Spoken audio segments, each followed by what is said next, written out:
আওয়ামী লীগ নির্বাচনে আসতে পারে এরকম একটি আওয়াজ আছে, আপনি কিভাবে দেখেন? আওয়ামী লীগকে কীভাবে ডিল করা হবে এই ব্যাপারে আমি ইতিমধ্যে একটা গণতদন্ত কমিশন প্রস্তাব করেছি যে কি করা যাবে আওয়ামী লীগের ব্যাপারে, এবং এটা আমেরিকান কংগ্রেশনাল হিয়ারিংয়ের মধ্যে একটা পাবলিক হিয়ারিং হতে পারে, যে আপনি একজন 8-10 সদস্য বিশিষ্ট একটা কমিটি করে দেবেন, পাবলিক বিটিভি লাইভ সম্প্রচার করবে, দেশের যে কোনো নাগরিক সেখানে রেজিস্ট্রেশন করে মতামত দিতে পারবে, সরাসরি গিয়ে অথবা লিখিতভাবে। এবং আমি ভেবে দেখেছি যে এই কালেকটিভ মতামতগুলো যদি আপনি পান, 5 থেকে 6টা অপশন আসবে আপনি আওয়ামী লীগকে কীভাবে ডিল করবেন। একটা অপশন হচ্ছে যদি আপনি সেকেন্ড ওয়ার্ল্ড ওয়ারের পরে জার্মানি এবং ইটালি যেভাবে এটাকে ডিল করেছে, যে নাৎসিস এবং ফ্যাসিস্টদেরকে আউটরাইট ব্যান, তার লোগো, তার দোকান, তার কাপড়, তার কথা, শব্দমালা, স্লোগান, এভরিথিং ব্যান করে দিয়েছে। এবং হলোকস্ট ডিনায়াল যে অ্যাক্ট আছে সেখানে প্রত্যেকটাতে এগুলো ইউরোপিয়ান স্টেটগুলো, ওয়েস্টার্ন স্টেটগুলো একেবারে বিধিবদ্ধ করে ফেলেছে। এটা একটা মডেল। এই মডেলের সমালোচনা হচ্ছে যে আপনি টোকিও ট্রায়াল, তারপরে হচ্ছে আপনার নুরেমবার্গ ট্রায়ালের কিছু লিমিটেশন এসছে, সেই জায়গা থেকে মানবাধিকারের জায়গাটা, মত প্রকাশের জায়গা থেকে আমরা অনেক দূর এগিয়ে এসেছি, সেটা আমরা করব কিনা। দ্বিতীয় একটা জায়গা আসতে পারে সাউথ আফ্রিকান মডেল, যে আমরা কি একটা রিকনসিলিয়েশন মডেলে যাব কিনা, যে আপনি কোন লেভেল পর্যন্ত বিচার করবেন। আওয়ামী লীগের বেনিফিশিয়ারি না এমন লোক আপনি গত 16 বছরে খুঁজে পাওয়া মুশকিল হবে। ইভেন ফ্যাসিবাদ বিরোধী আন্দোলনে যারা ছিলেন, নেতৃত্ব দিয়েছেন, এমন বহু লোক, নেতা এই আওয়ামী লীগের দোসরের কাজ করেছেন গত 16 বছরে। আমরা একেবারে নাম ঠিকানা সহ কোথায় ডিনার করে কিভাবে কন্ট্রাক্টারি পাইছেন এগুলো আমাদের কাছে জানা আছে। তাহলে এখন আপনি কতদূর পর্যন্ত বিচার করবেন আর কতটুকু পর্যন্ত আপনি ক্ষমা করবেন। সাউথ আফ্রিকাতে আমরা দেখেছি তারা পার্টিকুলার কিছু ক্রাইমের ব্যাপারে একমত হয়েছে বিচারের ব্যাপারে, বাকিটা হচ্ছে একটা ক্ষমার প্রসেসে। এবং সেই ক্ষমার প্রসেসের ব্যাপারে আমি বলেছি একটা তওবা কমিশন করতে, যেখানে হেফাজতের আলেমরা আসবে, আওয়ামী লীগের কর্মীরা যারা শুধু ভোট দিচ্ছে, মানবাধিকার লঙ্ঘন করে নাই, ফৌজদারি অপরাধ করে নাই, গুম খুনের সাথে জড়িত ছিল না, তারা আইসা তওবা করবে, তওবা করে বলবে আমি আওয়ামী লীগ করে ভুল করছি আর জীবনে করব না। এটা করার পর তাকে পুনর্বাসিত করা হবে।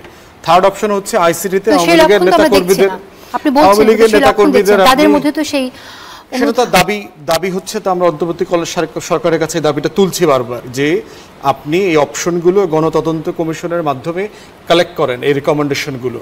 থার্ড হচ্ছে আইসিটিতে ব্যক্তির বিচার হচ্ছে, আইসিটির জাজের কাছে অ্যাটর্নি জেনারেলের পক্ষ থেকে একটা রেফারেন্স যাইতে পারে যে প্রিন্সিপাল অফেন্ডার এবং তাদের পার্টি পোর্টফোলিওর আলোকে দলের ব্যাপারে, আওয়ামী লীগ, জাতীয় পার্টি এবং 14 দলের ব্যাপারে কি সিদ্ধান্ত হবে, একটা ক্রিমিনাল ব্যাপারে সিদ্ধান্ত হতে পারে। ফোর্থ হতে পারে আওয়ামী লীগ, জাতীয় পার্টি, 14 দল মিলে আমাদেরকে 3টা নির্বাচন থেকে বঞ্চিত করেছে, অতএব কালেকটিভলি আমরা ওদেরকে 3টা নির্বাচন করতে দেব না। ফিফথ হইতে পারে যে যারা অপরাধ করেছে তাদেরকে আপনি দেশে বিচার করবেন এবং ইন্টারন্যাশনালি আইসিসিতে রেফার করে দেবেন, প্রয়োজনে এক্সট্রাডাইট করবেন।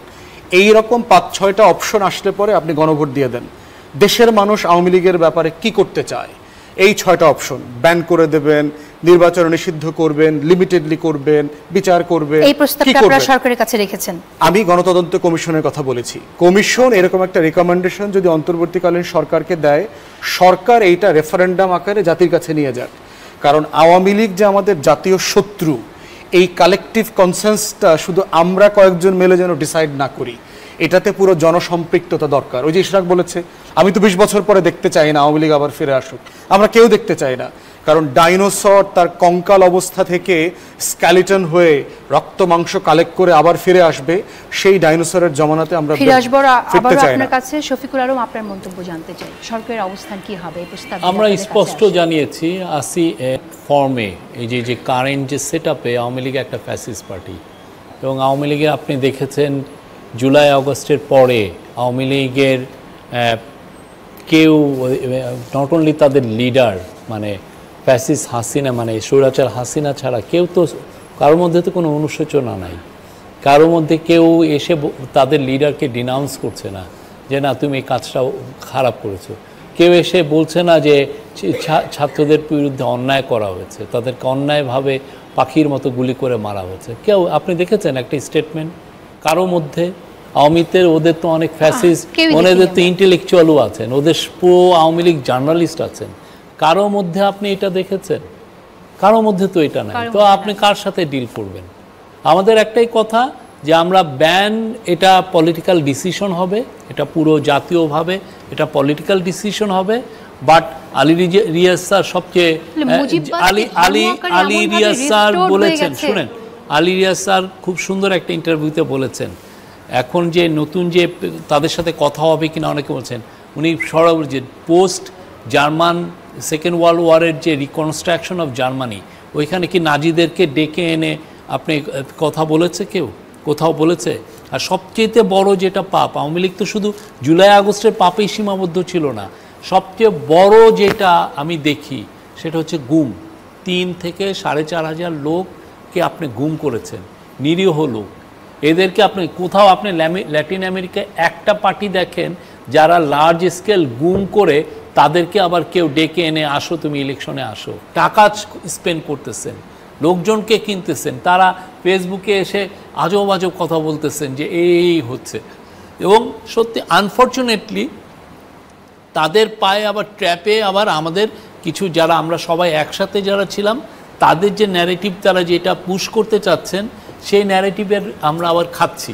আমার ভয় অন্য জায়গায়। আমার ভয় হচ্ছে এই যে যদি আমাদের মধ্যে ডিফারেন্স যেটা ছোটোখাটো দেখা যাচ্ছে, এটা যদি কোনো কারণে বড় হয় তাহলে আলটিমেটলি বেনিফিশিয়ারি হবে আওয়ামী লীগ। আমার বয়স যতটুকু, আমি আই এম 37 নাও, আমি চিন্তা করি আল্লাহ যদি আমাকে নর্মাল জীবন দান করেন 20 বছর পরে আই উইল বি 57। আমি দেখতে চাই না আওয়ামী লীগ ওই সময় ব্যাক করেছে পারেন, যে যদি ইলেকশনটা মানে ইলেকটোরাল প্রসেসটাকে বাধাগ্রস্ত করার জন্য কিন্তু কোনো থার্ড পার্টির একটা ইন্টারভেনশনের সম্ভাবনা কিন্তু উড়িয়ে দেওয়া যায় না। কারণ যেভাবে আগাচ্ছে আপনারা জানেন যে আওয়ামী লীগ কিন্তু বসে নাই, তাদের কাছে এখনও দেশের ভিতরে রয়েছে। আর এই যে 600 কতজন ক্যান্টনমেন্টে ছিল তাদের মধ্যে কতজন বের হতে পেরেছে, বাকিরা এখানেই কিন্তু তারা লুকিয়ে রয়েছে। আমি গতকালকে একটা ভয়ঙ্কর ভিডিও দেখলাম যে জেলখানার ভিতরে বসে যুবলীগের এক কোনো কর্মী হবে, একজন সাংবাদিক আমাকে পাঠিয়েছে, তার চেহারাই ভয়ঙ্কর এবং সে ডাইরেক্ট থ্রেট করছে যে আমি বের হয়ে নিই, তারপরে দেখে নিব যারা আমাকে অ্যারেস্ট করিয়েছে।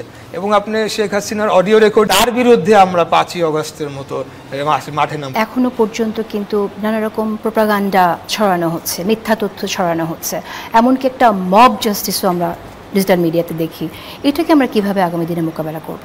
সোশ্যাল মিডিয়ার এই প্রোপাগান্ডা, মব জাস্টিস যে ধরনের কথা বললেন, তো তার আগে একটু ডিসেন্টিং অপিনিয়ন আছে যারা প্যানেলিস্ট আছেন তাদের সাথে, এবং এটা না বললে আবার যেটা হয় যে একইটাই বক্তব্য সমর্থন করছে কিনা। প্রথম থেকে যেটা বলা হচ্ছে এটা একটা বিপ্লব, আমি ব্যক্তিগতভাবে এটাকে বিপ্লব মনে করি না, এটা ছিল গণ অভ্যুত্থান। কেন গণ অভ্যুত্থান ছিল সেটা নিয়ে লম্বা আলোচনা করা যাবে, কিন্তু ওই আলোচনাটা অন্য কোনো সময়ের জন্য তুলে রাখলাম। আমি এইটাকে খুব স্পেসিফিক্যালি বলছি, এইটা বিপ্লব ছিল না, এটা ছিল গণ অভ্যুত্থান। কারণ স্ট্রাকচারালি বিপ্লব আর গণ অভ্যুত্থানের ভেতরে অনেক ধরনের পার্থক্য আছে। এই পার্থক্যগুলোই মূলত সামনের দিনে এই যে নানা মতাদর্শজনিত যে ধরনের মানে দ্বিধাদ্বন্দ্ব তৈরি করছে, আমার মনে হয় এই সংজ্ঞায়নে একদম ফ্রম ডে 1 থেকে কিছু কিছু তাত্ত্বিক এই ঝামেলাগুলো তৈরি করে দিয়েছে, ইনসিস্ট করে দিয়েছে বিভিন্ন জায়গায়। যাই হোক, সেই আলোচনায় পরে আসি। সোশ্যাল মিডিয়ায় গুজবের কথা যদি বলেন, একটা উদাহরণ টানি, আমার মনে হয় বুঝতে খুব সুবিধা হবে। কোরবানি ঈদের সময় যখন পশুকে কোরবানি করা হয়, ধরেন একটা গরুকে কোরবানি করা হলো, সাথে সাথে সে কিন্তু নিস্তেজ হয়ে যায় না, দেখবেন অনেকক্ষণ ধরে সে ঝাপাঝাপি করতে থাকে, হাত পা ছোড়াছুড়ি করতে থাকে। আওয়ামী লীগের এখন অবস্থা হচ্ছে সেটা। এবং এরা অনেকে বুঝতেই পারে না যে পুরো পৃথিবী কাঁপানো একটা গণ অভ্যুত্থানে তাদের পতন ঘটে গেছে, এবং তারা এটা বুঝতে পারে না যে বাংলাদেশের এই বিপ্লবটাকে পুরো পৃথিবীর ভেতরে, আপনি জানেন যে বিভিন্ন ম্যাগাজিন বিভিন্ন জায়গায় কিন্তু পৃথিবীর 1 নম্বর দেশ হিসেবে কিন্তু স্বীকৃতি দেওয়া হচ্ছে এই স্পিরিটটার জন্য। সো এইটা না বুঝতে পেরে তাদের যেটা করা হচ্ছে, ইনফ্যাক্ট আওয়ামী লীগকে আমি না রাজনৈতিক দলের যে কাজ, সেই কাজের সাথেও তাদের খুব একটা মিল পাই না আমি। এমনকি শেখ হাসিনাকে অনেকে মনে করতে পারে উনি রাজনীতিবিদ ছিলেন। শেখ হাসিনা অনেক কিছু হইতে পারে, শেখ হাসিনা ডাইনি হইতে পারে, ভোটচোর হইতে পারে, ফ্যাসিবাদের একেবারে শিরোমণি হইতে পারে, কিন্তু উনি রাজনীতিবিদ হতে পারেন না। একটু জিনিস খেয়াল করে দেখেন, উনি এবং উনার ছেলে মেয়ে প্রত্যেকেই বিদেশের মাটিতে ভালো আছে না? তার ছেলে জয় বিদেশে পার্টি করে বেড়াচ্ছে, সেই ছবিগুলো রেগুলার দেখা যাচ্ছে।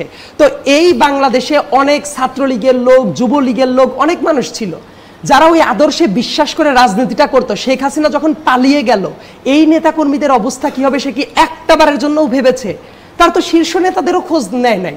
তো এমন নেতৃত্ব যদি হয়, আমি বলবো তার ভেতরে রাজনৈতিক কোনো গুণ ছিল না। ইনফ্যাক্ট আর একটা ব্যাপার, শেখ হাসিনা যখন এই 75 পরবর্তী সময়ে বাংলাদেশে যখন আসে, তারপরে সে কিন্তু ইন্টারন্যাশনাল মিডিয়ায় ইন্টারভিউ দেয়, এবং খেয়াল করে দেখবেন ইউটিউবেও পাওয়া যায় সেই ইন্টারভিউ। শেখ হাসিনাকে যখন জিজ্ঞাসা করা হয়, ওই ইন্টারভিউতে সে উল্লেখ করেছে সে প্রতিশোধ নিতে চায়।